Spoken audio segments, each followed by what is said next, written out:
I feel like sex positivity, you know, we're in an era in which people are trying to be more open to that. And like, as we think about people who are part of this generation that are trying to change these norms around female sensuality and sexuality, like, what do you think are things that we can do or that people who are listening could potentially do to try and, you know, continue to open that door or that pathway to sex positivity? Like, I know for me personally, like, I feel like Instagram is like a really great place in which, like, I love when I see women just be out here, like, in their little thotty positions, like, you know, doing their thing, like, you know, because it's just, I don't know, like, I just think that it's so weird how accessible the female body is, and yet people see tits like they haven't seen tits before. That's so funny, yeah. And they like flip out like they've never seen. I'm like, I know you watch porn. Like, why are you flipping the fuck out? Yeah. Like, I just don't get it. Or it's like when women breastfeed and they're like, oh my God, it's obscene. It's like, this is the natural purpose of what the breast was made for. And we're like, obviously you're alive. You probably sucked a titty or two too. You know? Yeah, like.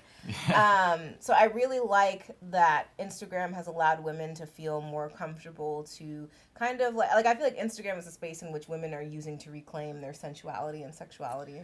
Yeah, I mean, my friend just is obsessed with pole dancing now, and all she posts is just pole dancing. Send her to my classes. Yeah, and it's to the point where it's like, yeah, she has her own YouTube channel, and she's like taking it off, and it's like, I can't help but think about like the 13-year-old dudes and how much access they have to everything now, and it's like, that's dope. I'm glad you're like proclaiming who you are, but also that's pretty fucking hot. Well, okay, so I think what's also interesting too when I think about older women that try to police women like us is that they're doing it to protect their male children.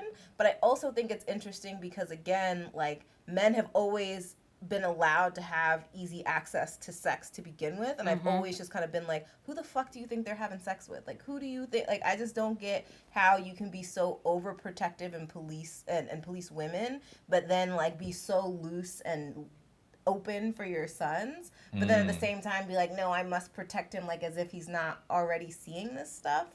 Yeah. My mom, man, she was gonna send me to a therapist when she found out. I was like it was just like a That's shitty, one way to traumatize you. It was just shitty YouTube searches. I was like, yeah, like chicks making out and stuff. Yeah. And I was like, and I forgot to delete the history.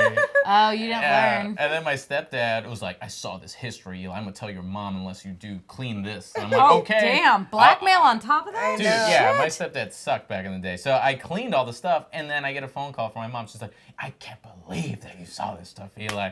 She's a Catholic woman, so this is what I'm dealing with. She's like, are you okay? Are you mentally okay? Do you need to talk to someone? Or I called your father. And I'm like, oh, Jesus. So it's like, I feel like your dad was not the one. He's the one that handed you a condom at like a fucking a Chinese restaurant. Underneath the table, Chinese restaurant. But he called me. I'm like, why are you wasting my time with this shit?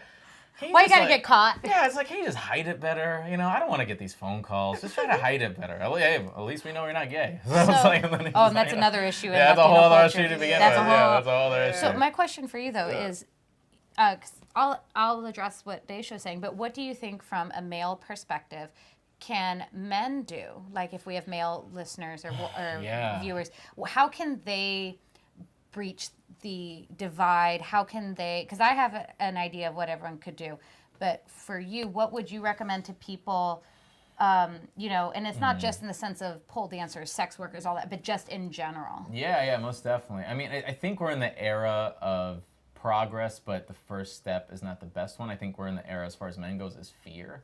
Like, we're feared to be Me Too'd. We're feared to, you know, have our stories come out there. We're feared to, like, maybe be a little too aggressive. But it's like, I feel like a lot of guys, that's good because now the spotlight's on them to act appropriate, but it's not the overall, like, are you actually learning a lesson by this, or are you just afraid to just get caught and look like a shitty person, even though you inherently are? If the light was there's no off, actual respect. is it actual respect, or are you just afraid of what the repercussions are now because people are calling everybody out? Because I feel like part of, like, I feel like sex positivity is something that I feel like men kind of need to embrace. Like, it's just kind of like, I think for you, when you talk about your friend that, like, posts her pole dancing videos or whatever, like, how does it, like, you don't feel weird about it? I don't feel weird about it. I'm like, it's the case where, like, man, she's looking hot. I'm still a man. That's a female. Like, biologically, sweet, you know? Yeah. It's like, I'm not mad that And she's that's posting okay. those videos, but I'm also not gonna like send her a picture of myself or like fucking dick Yeah, pic or you're something. not objectifying I'm her. not gonna there. objectify her. Like, I know what she's doing, I get it, but also she looks fucking nice. But I'm not gonna like be aggressive by any means. I'm gonna let that be and let her do her and I thing. think women also have to accept that, like, okay, if we're being body positive and we're gonna be out there posting all our things, we also have to accept, well, there is gonna be the reactions that we get. So when you get that dick pic, you ignore it, or what my friend does is she either sends back a dick pic of someone else. That's how she compounds that. That's yeah, funny. that's funny. You like this? Yeah, she's like, whoa. oh, she's like, mine's bigger. But you know, I like what I think that's the most helpful really is having a conversation, because again, we hate what we fear, right? And I think a lot of like either with like my aunt, she doesn't know anything about pole dance. She's never done it. I know that's because she doesn't know what's going on. If she just wanted to have a candid conversation and ask me, I would totally be happy to just have a conversation and just tell her, this is what's going on. This is what I do. This is how I do it. And this is what I don't do. Because I own what I do and don't do. Yeah. Which is also why I don't go by a stage name. Because I'm like, I own what I do. But... and not shaming anyone who uses stage name. I know quite a few that do because they have to because of their work. Yeah. But I think conversations have to happen. So men who, like, let's say it's a man watching your friend's videos, and it's more like, and if you have that automatic reaction of like, oh, she's doing this for me and I want to have her, there needs to be some self-awareness where they can have a conversation even with themselves and being like, why do I think it's okay that I can send her a dick pic? Yeah. It's very much in the era where it's like my buddy's good at this, where it's like hashtag call out your boy kind of deal. Like that's the thing. So he posted on Facebook. It's like we're now in an era where we need to hashtag call out our boys. So like it's if like they men saying policing some, themselves. So it's like they're saying something inappropriate or something a little too fresh or this. He's like, yo, bro, that's not cool. You know, chill. Hashtag call out your boy if he's talking some mess. I like that. So he's kind of been doing that in a way because it's hard because I feel like, especially in this era or like our generation who grew up through all of this, like we know what the world is like before all this wokeism, we know what the world is like before computers or all the tech, social media stuff, and we're living through all this now, is that we still hold the same kind of roots that we need to rip out of what that man is, what that nostalgia man is. And what is that, rubbing elbows, but oh, look at that girl, she's fucking hot, right? And then nipping on the butt because we know better because we're living through this era now and changing that dynamic. So as far as the older generation, it would be a little more difficult.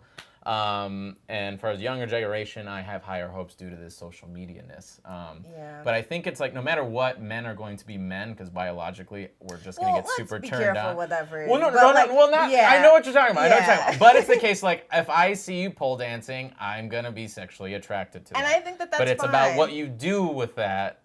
Attraction, your impulse, and not to feel the entitlement to it. To know that it's okay to appreciate a female form, you could be attracted to it. It's okay. That's who you are. You're a human being. I have the biggest crush on Jared Leto, and I think he's so fucking hot. Yeah. But am I gonna go stalk him and wait for him and go jump on him and be like, "Did you know we're married?" Yeah. Right? Exactly. Even though he's the screensaver on my phone. No, I know that I'm not. I don't get that. That's not mine. Exactly. Sexual positivity or sexual openness, as far as men goes too. It's okay to be attracted to someone. It's about what you do with that. And having that control. Yeah, and having that control. It also kind of goes back to conversations we were talking about how men just not being able to express or emote, and that's kind of why or being allowed to. Yeah, being allowed to, because I just kind of feel like, and that's why they kind of lash out in those weird ways, and that there just needs to be more of a conversation about what do you do with those feelings when you like someone, and like how like again like, and I wish I could find it. There was a really good screenshot that I saw on Instagram of this woman where she said her nephew came to her saying that like he shot his shot at this girl and she didn't like him, and so she was like, you know what you got to do now, right? And he was like, yeah, I got to try again. And she's like, no, you need to chill the fuck out and leave her alone. Yes.